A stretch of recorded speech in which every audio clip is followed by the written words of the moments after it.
channel. Myself Monica, and today the thing that we are about to discuss is why we should practice MCQs. Why should we practice MCQ? What is its importance and more things?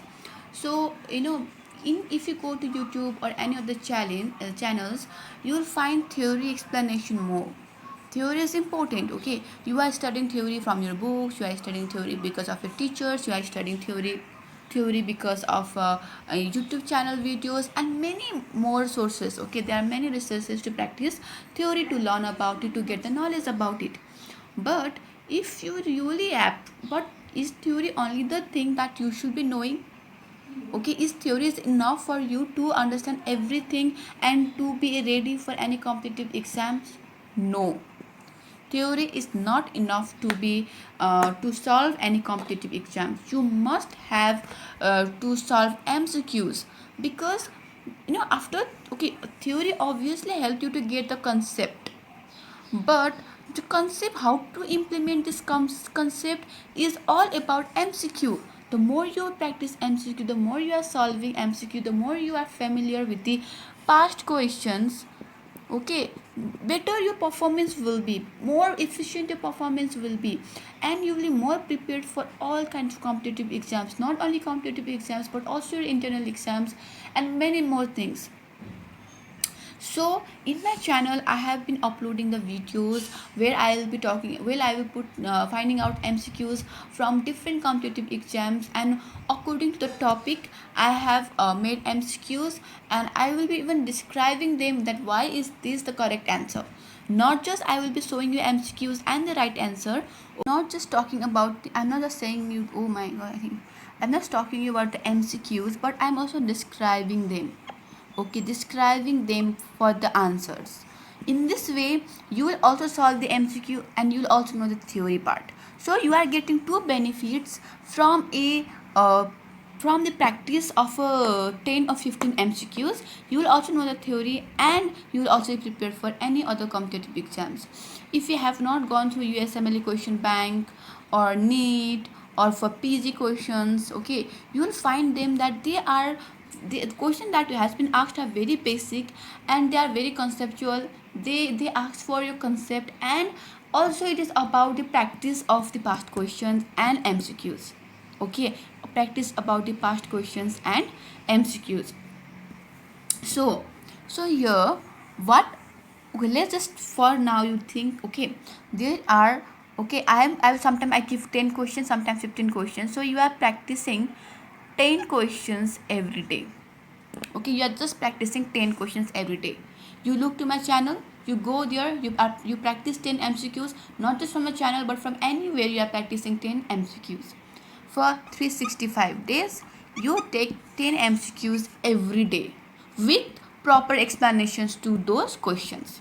Okay, that means in 365 days, if you multiply it by 10, then it will be 3650 questions. So you get to know 3650 MCQs in a year with proper explanation. Okay, with proper explanation.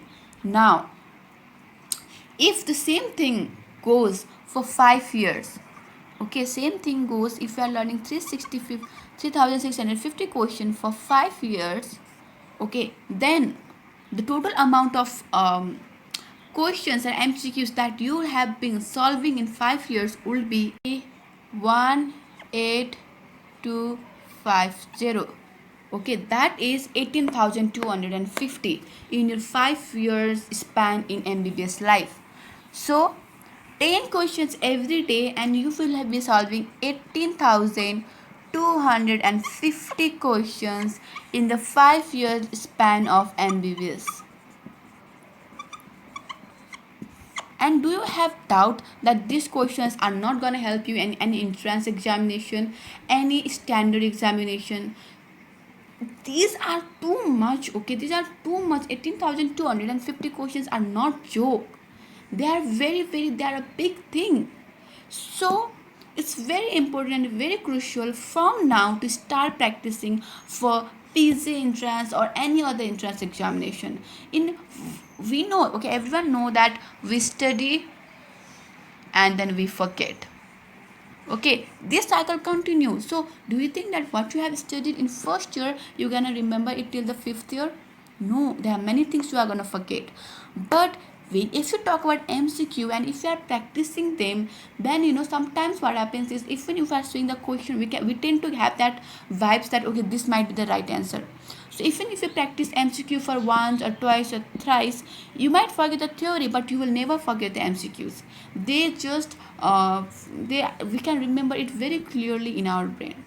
So guys, I really want to suggest you, if possible, buy an MCQ book or go through internet and get access to other MCQ questions and do whatever. Go to any channels like YouTube or anywhere and go for the MCQs and learn about it. Do not just focus on theory, okay? Theory will just give you a 30% of the knowledge. Trust me, whole 70% you get when you solve MCQs. Okay, whole 70% knowledge you get when you solve MCQs. Okay, so when you are solving MCQs, you are also going for a lot of research. You will go for many books because you want to find out the answer. The MCQs are asked from various books. Okay, they are not just limited to one book. So you have to study different book. That means your concept will be more broader.